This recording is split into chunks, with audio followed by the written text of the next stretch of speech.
Our next guest, Lorri Benson. We just saw a shot of LAX, and I know you're headed out of town I soon. know. Hopefully it'll get better. I'm Don't hoping panic. it's all over by tomorrow. Don't Yeah. panic.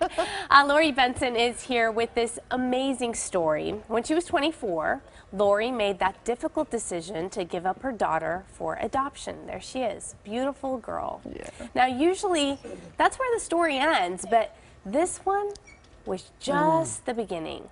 Lorri details what happened next in her book, To Have and Not to Hold. And I just found out it's your first book in a series of 3. Yes. You're working on the second. Yes. And the book really is about just making that difficult decision and sticking with it and having this incredible experience, Right. which is unique, and you admit it. It absolutely is. I know. I don't want to be Pollyanna and say that everything can turn out as well as ours did, but we're very blessed, and we now are really a blended family. We consider, each one of us considers the other a family member, and Even your grandkids, you know, you consider them your grandkids. yes, They call you absolutely. grandma. And yes, well, they call me Gilo because that's my grandma name.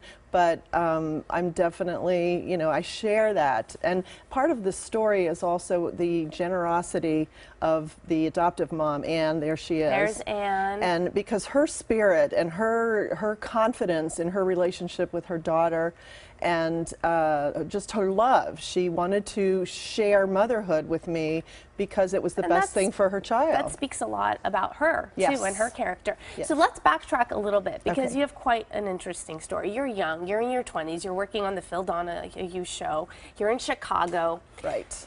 Unplanned pregnancy. Very, very unplanned pregnancy. In the early 80s in Chicago, how did that look? Well, very different than it does today. And, you know, I just didn't know where to proceed with my life at that point, because I certainly wanted to keep the baby, but I had no support system in Chicago, and the father was not interested in pursuing our future until the baby crisis was over. And so, you know, for me, it just didn't leave me with a lot of options. And really what I wanted was the best for her.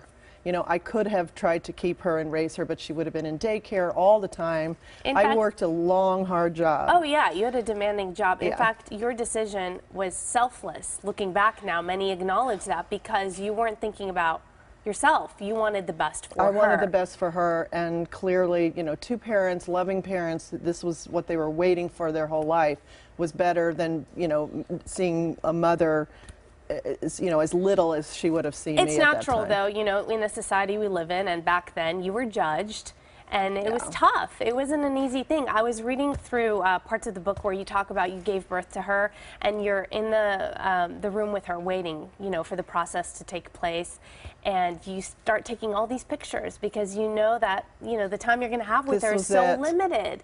And we just showed some pictures of her when she was born.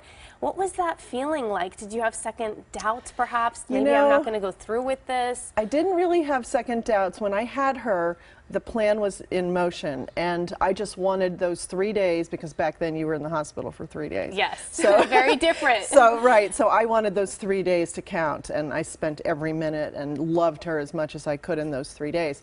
And actually, Phil Donahue and Marlo Thomas called me at the hospital the night before, and that started doubts, because Phil was so generous and so forward thinking, and we'll do whatever we can, you know, we'll bring her into the office, we'll do whatever.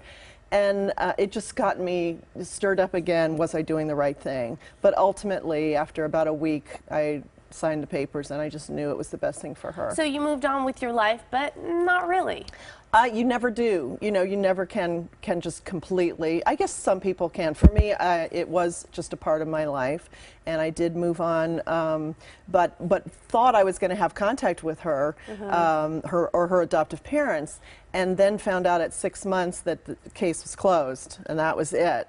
And so that brought a few years of real anxiety until I was fortunate enough to be able to start a communication with. But that took a while. It did take 6 years before I got the first photo of her when she was. That must have been so emotional to see oh my her gosh. picture. Yeah. You can't imagine. I mean, it was wild, and she just had the best family. She had just what I had hoped for her. And one thing about this story is the relationship between myself and her adoptive mom.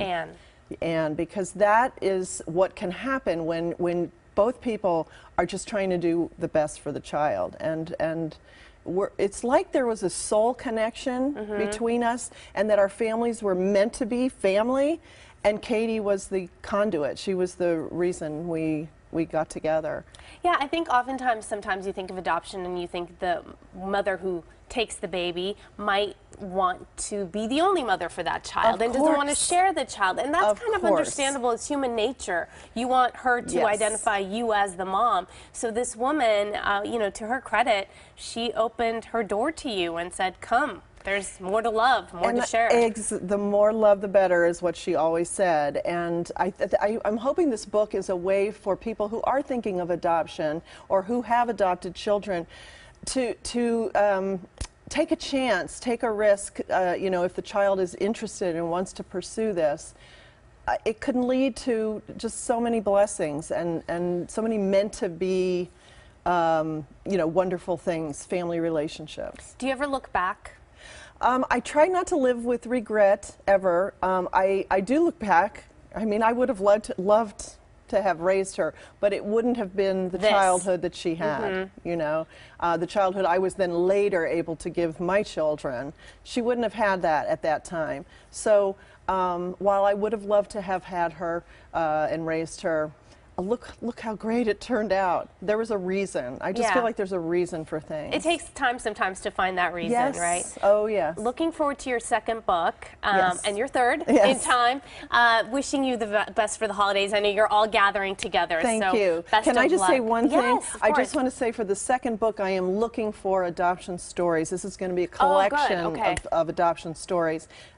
You know, struggling stories, great stories, whatever. So you want people to reach out to you? If they can reach out to me, that would be great. Okay, great. Well, it's a great read, and a quick read, and I mean that in a good way, because it keeps your interest and you go through it quickly, and it's enjoyable. Thanks so much for coming on. Best of luck to you as you go to LAX. To Have and Not to Hold is out now. Lorri, thanks so much.